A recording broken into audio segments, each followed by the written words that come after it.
What was your reaction to the news that Alex Petrangelo doesn't want to compete? Uh, I wouldn't say he doesn't want to compete. That's No, I'll say he can't doesn't want to compete. play in the tournament. Sorry. Yeah, he can't play in the tournament. He needs to.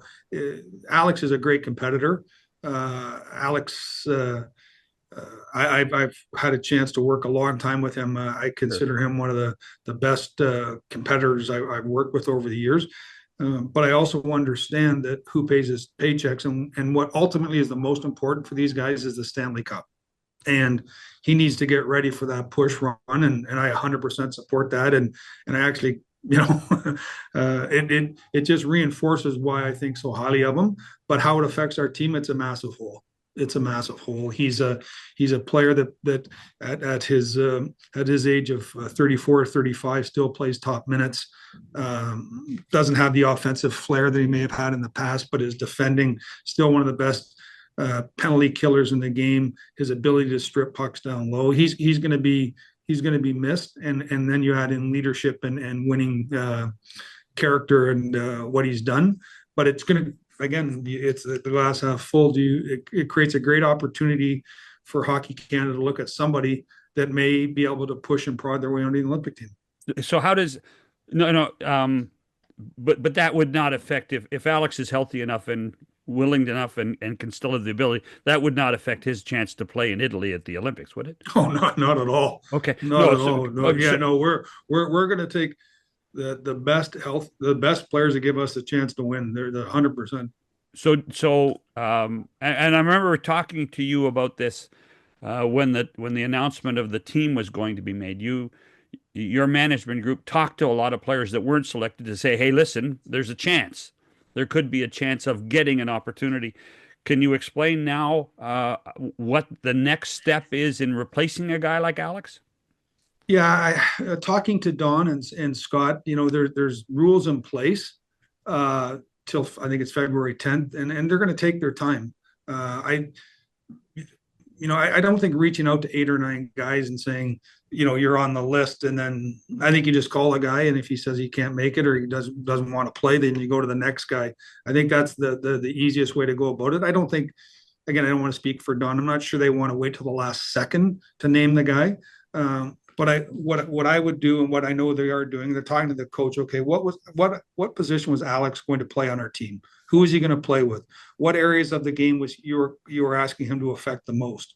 Okay, now we have six guys. We do believe that two guys on the left play a lot of right. Now they can move over. So you take the next best lefty.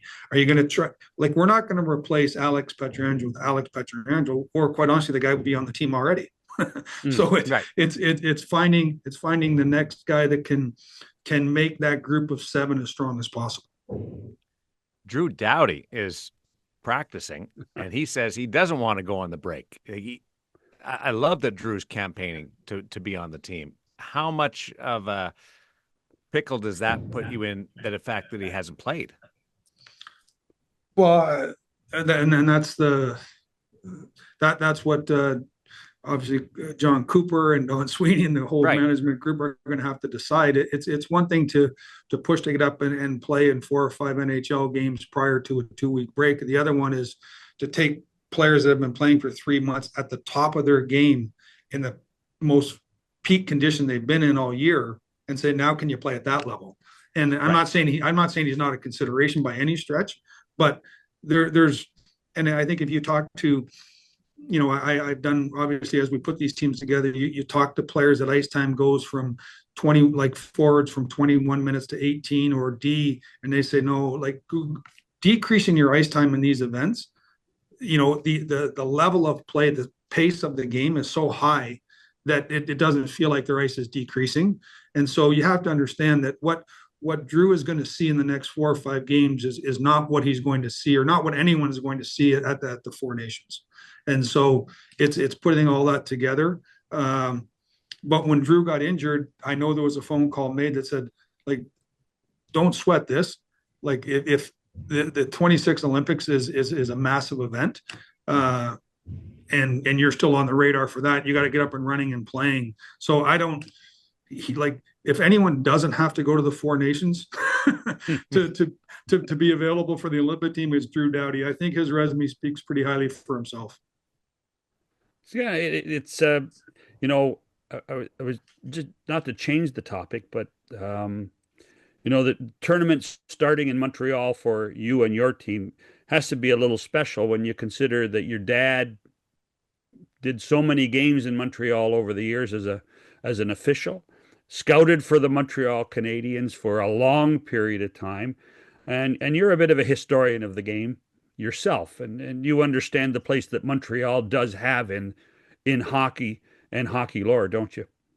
I do, and I was fortunate enough when we were with Minnesota that we played the last game in the Forum, Right. that organization, and we saw the pageantry that went on after that game, the passing of the torch, and also probably, John, one thing too is that uh, my what again, what I consider one of my best friends, but my greatest mentor is Bob Gainey. So a lot of the traits that we try and take in Dallas to St. Louis originated from what he learned and what he put in place in Montreal.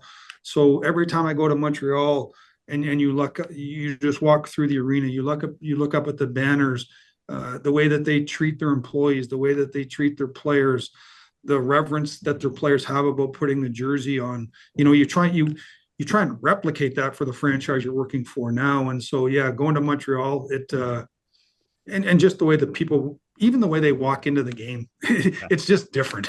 Yeah. Yeah.